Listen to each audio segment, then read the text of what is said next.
pengertian haji secara bahasa adalah berniat melakukan perjalanan ke Mekah. Sedangkan menurut istilah, pengertian haji adalah menyengaja pergi ke tanah suci atau Mekah untuk beribadah, melakukan tawaf, sa'i, serta wukuf di Arafah, maupun menjalankan seluruh ketentuan-ketentuan ibadah haji di waktu yang telah ditentukan serta dilakukan secara tertib. Umroh secara bahasa bisa diartikan ziarah ke tempat ramai atau berpenghuni. Sedangkan menurut istilah, umroh adalah menyengaja menuju Ka'bah untuk melakukan ibadah tertentu. Dalam syariat Islam, umroh adalah berkunjung ke Baitullah atau Masjidil Haram dengan tujuan untuk mendekatkan diri kepada Allah dengan memenuhi seluruh syariat-syariat serta waktu yang ditentukan seperti ibadah haji. Haji dan umroh adalah dua hal yang saling berkaitan. Keduanya memiliki banyak persamaan termasuk pelaksanaan syariat wajib, syariat sah, kesunahan, beragama hal yang membatalkan, dan perkara yang diharamkan setelah melakukan kedua ibadah tersebut. Meskipun demikian, haji dan umroh juga memiliki beberapa titik perbedaan. Baik, selanjutnya di sini saya akan menjelaskan syarat rukun haji dan umroh. Adapun syarat dan rukun haji sebagai berikut, yaitu yang pertama adalah beragama Islam, tidak wajib dan tidak sah bagi orang kafir. Dan yang kedua adalah berakal, tidak wajib haji bagi orang yang gila dan bodoh. Yang ketiga, baligh, tidak wajib haji bagi anak-anak. Kalau anak-anak mengerjakannya, maka hajinya sah sebagai amal sunnah. Kalau sudah cukup umur atau dewasa, wajib kembali melaksanakannya. Yang keempat yaitu merdeka, tidak wajib haji bagi budak atau hamba sahaya. Kalau budak mengerjakannya, hajinya sah. Apabila telah merdeka, wajib melaksanakannya kembali. Dan yang kelima adalah kuasa atau mampu, tidak wajib bagi orang yang tidak kuasa, baik mampu secara harta, kesehatan, maupun aman dalam perjalanan. Selanjutnya adalah rukun haji. Rukun haji adalah beberapa amalan yang harus dikerjakan dalam ibadah haji dan tidak bisa diganti dengan membayar denda atau dam. Bila meninggalkannya, berarti hajinya batal dan harus mengulangi dari awal di tahun berikutnya. Nah, rukun haji yaitu ihram. Yang pertama ihram, yaitu berniat memulai mengerjakan ibadah haji ataupun umroh. Ihram merupakan pekerjaan yang pertama. Nah, ihram wajib dimulai sesuai mikotnya, baik mikot zamani maupun mikot makani, dengan syarat-syarat tertentu. Yang kedua adalah wukuf. Wukuf di padang Arafah, yaitu hadir mulai tergelincir matahari waktu duhur tanggal 9 Zulhijjah sampai terbitnya fajar tanggal 10 Zulhijjah.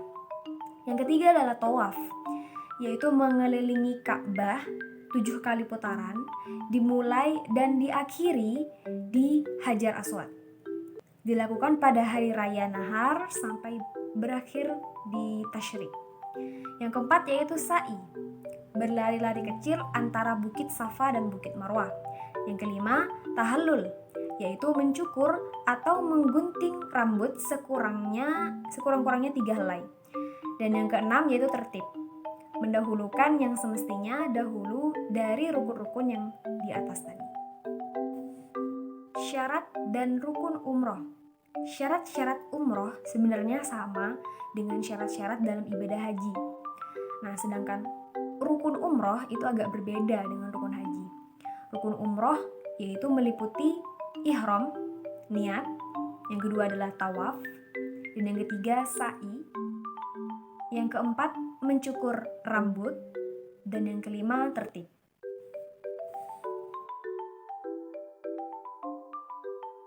Baik, yang selanjutnya adalah landasan hukum ibadah haji dan umroh.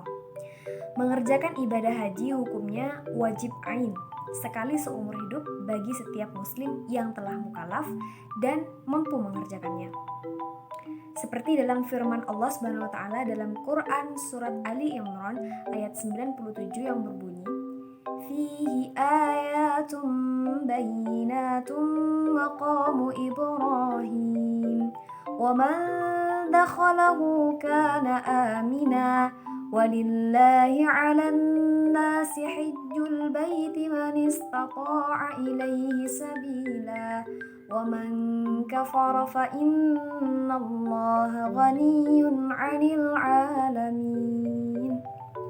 Yang artinya, padanya terdapat tanda-tanda yang nyata, diantaranya makom Ibrahim. Barang siapa memasukinya, Baitullah itu menjadi amanlah dia. Mengerjakan haji adalah kewajiban manusia terhadap Allah, yaitu bagi orang yang sanggup mengadakan perjalanan ke Baitullah. Barang siapa mengingkari kewajiban haji, maka sesungguhnya Allah Maha Kaya, tidak memerlukan sesuatu dari semesta alam. Nah, sedangkan landasan hukum umroh, ulama itu berbeda pendapat tentang hukum umroh. Yaitu yang pertama, sunnah. Hukum umroh itu sunnah.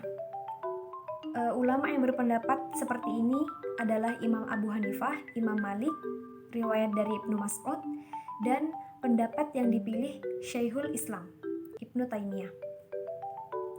Dan yang kedua adalah wajib. Hukum umroh itu wajib. Pendapat ini dianggap paling kuat hukum ibadahnya karena berdasarkan dalil-dalil dalam Al-Quran dan hadis. Salah satu ayat yang menguatkan hukum umroh yang wajib ialah pada surat Al-Baqarah ayat 196 yang berbunyi wa atimmul hajja wal umrata lillah, dan sempurnakanlah ibadah haji dan umroh karena Allah. Nah, dalam ayat ini umroh itu disandingkan dengan ibadah haji. Hal itu yang jadi rujukan sahabat Umar, Ibnu Hibbas, Zain bin Sabit radhiyallahu anhu, juga para imam-imam seperti Imam Syafi'i dan Imam Malik dalam menetapkan hukumnya.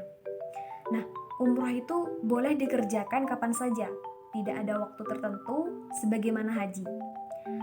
Tapi paling utama adalah pada bulan Ramadan, dan tentunya bagi yang mampu. Hikmah haji dan umroh dapat diartikan sebagai manfaat yang didapat atas kita melakukan ibadah tersebut. Hikmah haji dan umroh termasuk dalam kewajiban umat Islam yang tentunya berpahala. Dalam Al-Quran surat Ali Imran ayat 97 Allah berfirman, mengerjakan haji adalah kewajiban manusia terhadap Allah, yaitu bagi orang-orang yang sanggup mengadakan perjalanan ke Baitullah. Dan barang siapa yang mengingkari kewajiban haji, maka sesungguhnya Allah Maha Kaya dalam alam semesta. Hikmah haji dan umroh yang pertama itu diganjarkan surga.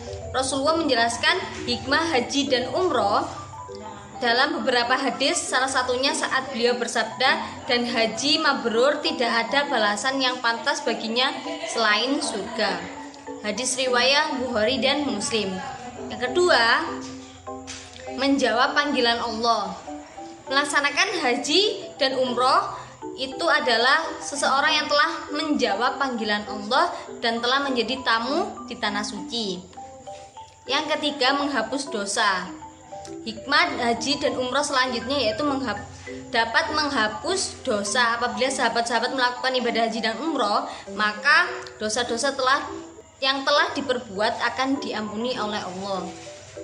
Yang keempat, mendapat pahala yang sangat besar. Yang kelima, menguatkan iman. Yang keenam, amalan yang paling baik. Yang ketujuh, mendapat tarbiyah langsung dari Allah. Yang kedelapan, syiar perpaduan umat Islam.